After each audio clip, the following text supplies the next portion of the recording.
یہ جو ثناء اللہ ہے اور یہ جو شہباز شریف ہے جو کرائم منسٹر ہے، اس کا یاد رکھیں کہ اس کے اوپر ایک ہیومن رائٹس کی رپورٹ ہے. اس نے 97 اور 98 میں جب چیف منسٹر تھا، اس نے سب سے زیادہ لوگ پولیس مقابلے میں مروائے تھے. ایک عابد باکسر ہے، اس نے ٹی وی پہ آ کے سٹیٹمنٹ دیا کہ اس نے کیسے اس کے ذریعے لوگ مروائے تھے. تو یہ وہ ظالم لوگ ہیں، یہ بھی ہے. اور یہ دوسرا جو ثناء اللہ ہے، اس کے اوپر تو خیر اپنی ان کی پارٹی کا منسٹر کہتا ہے کہ اس نے 22 قتل کیے ہوئے ہیں. تو اس طرح کے چور اوپر آ کے بیٹھ گئے مجرم لوگ، اور ان کی کوشش ہے آپ کو ڈرا دیں. تو وہ جو سارا کیا تھا انہوں نے ڈرامہ، وہ جو پولیس کے ذریعے ظلم کیا، آپ نے تو خیر تصویریں بھی دیکھی ہوں گی، آپ نے تو کھینچی بھی ہوں گی، کور کیا ہوگا.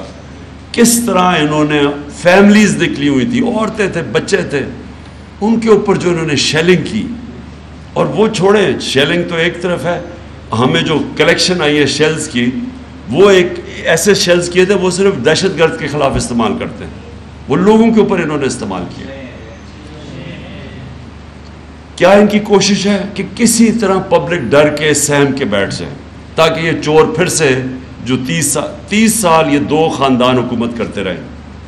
یاد رکھیں، پاکستان کے 62 سالوں کے اندر 30 سال فوج نے حکومت کی ہے اور 30 سال ان دو خاندانوں نے کی ہے. اب یہ پھر آ گئے ہیں، اور ان کی کوشش یہ ہے کہ آپ کو ڈرا دھمکا کے اور پھر اوپر بیٹھ جائیں. تو میں جب لوگوں کو ایک چیز بتاتا ہوں کہ یہ بڑا ایک عظیم نعرہ تھا جس کے اوپر یہ ملک بنا تھا. ہندوستان کے مسلمانوں نے بھی پاکستان کو ووٹ دی تھی، پتہ ہوتے ہوئے کہ وہ پاکستان کا حصہ نہیں بنیں گے. تو وہ جو نعرہ تھا نا کہ پاکستان کا مطلب کیا، لا الہ الا اللہ، لا الہ الا اللہ، آپ یاد رکھیں وہ صرف یہ نہیں کہ آپ مٹی کے بت کی پوجا نہ کریں، یہ سب بت ہیں. یہ خوف کا بت سب سے بڑا بت ہے، پیسے کا بت ہے کہ جی، اور خوف کے بت کی بھی کہ جی میں ذلیل نہ ہو جاؤں، مجھے کوئی مار نہ دے، مجھے کوئی میری رسک نہ لے لے، میری نوکری نہ چلی جائے. اسی لیے اللہ نے یہ 3 چیزیں اپنے ہاتھ پہ رکھی ہیں. زندگی موت بھی اس کے ہاتھ میں ہے، عزت ذلت بھی اور رزق بھی. اس لیے اس نے رکھی ہے کہ آپ کے خوف دور کرنے کے لیے. اور قرآن کی آیت ہے، جو لوگ ایمان لے آئے میں ان کے خوف دور کر دیتا ہوں. خوف دور کر کے ہی ایک انسان بڑا انسان بنتا ہے.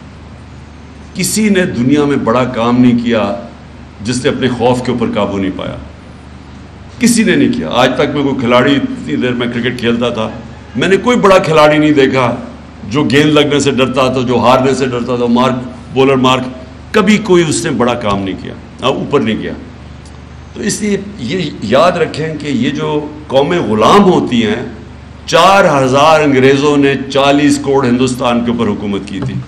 4000 انگریز تھے. خوف کے اوپر لوگ ڈرتے تھے کہ جی، کہ ان کا خوف اتنا تھا. اور وہ بھی اسی طرح پولیس کا استعمال کرتے تھے. جو جنرل ڈائر نے گولیاں ماری تھی لوگوں کو جلیانوالہ باغ میں، بڑا فیمس ہے. تو وہ خوف طاری کرنے کے اپنے ملک میں کبھی ان کی جرت ایک آدمی کو گولی مارنے کی نہیں تھی، انکوائری ہو جانی تھی. لیکن کیونکہ غلام تھے تو انہوں نے سب کے سامنے جو قتل عام کی پتہ نہیں 150 لوگوں گولیاں مار کے اس نے جو کیا، وہ خوف طاری کرنے کے لیے. تو سب سے پہلے میں اب چاہتا ہوں کہ ایک چیز سے نکل جائیں باہر. جس طرح میں اس کو جہاد سمجھ کر لڑتا ہوں، مجھے کوئی کسی چیز کا خوف نہیں، کیونکہ میں سمجھتا ہوں کہ یہ ہمارے ملک کے لیے آنے والی اپنی نسلوں کی جنگ لڑ رہے ہیں. آپ نے بھی اسی اسپرٹ سے اس پہ آنا ہے، کیونکہ آپ کو اس کی کوئی فکر نہیں کرنی چاہیے. اور یہ یاد رکھیں، یہ میں پھر سے بتاتا ہوں، ان سے بزدل لوگ کوئی نہیں ہے. یہ جب ان کے سامنے کوئی کھڑا ہو جاتے ہیں، یہ سارے بھاگ جاتے ہیں.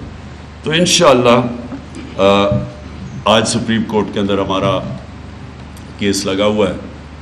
ہم سپریم کورٹ سے پہلے پوری ان سے پروٹیکشن چاہ رہے ہیں کہ کیا ہمارے پاکستانیوں کا فنڈامنٹل رائٹ ہے کہ پرامن احتجاج کریں. اب سپریم کورٹ سے یہ بیسک سوال ہے. اور کیا اس طرح کے مجرموں کو آپ اجازت دے سکتے ہیں کہ یہ آپ عورتیں بچے دیکھیں اور ان کے اوپر شیلنگ کریں؟ اور پتہ نہیں 35,000 شیل مارے انہوں نے، لوگوں کے گھروں میں گھس گئے رات کو، ان کی عورتیں نہ چادر نہ چار دیواری کی پرواہ. جو انہوں نے حرکتیں کی ہیں پنجاب کے اندر، اور جو پنجاب پولیس کا استعمال کیا ہے، غلط استعمال کیا، تو ہم سپریم کورٹ سے رولنگ لے رہے ہیں، اور اس کے بعد جیسی ان کا فیصلہ آتا ہے اس کے بعد میں اناؤنس کروں گا، پھر ہم نکلیں گے انشاءاللہ۔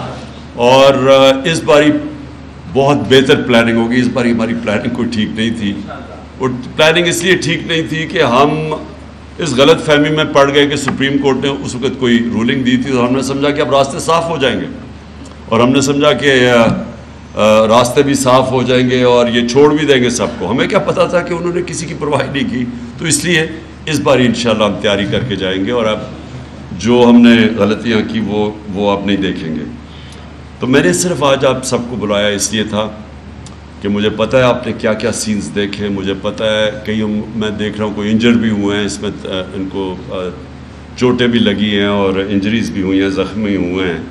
تو میں نے آپ کو بس اس لیے صرف آج کہا تھا کہ آپ یہاں آئیں، اور میں اپنے ملک کی طرف سے، اپنی قوم کی طرف سے آپ کو اکنالج کرنا چاہتا ہوں، آپ کو خراج تحسین پیش کرنا چاہتا ہوں۔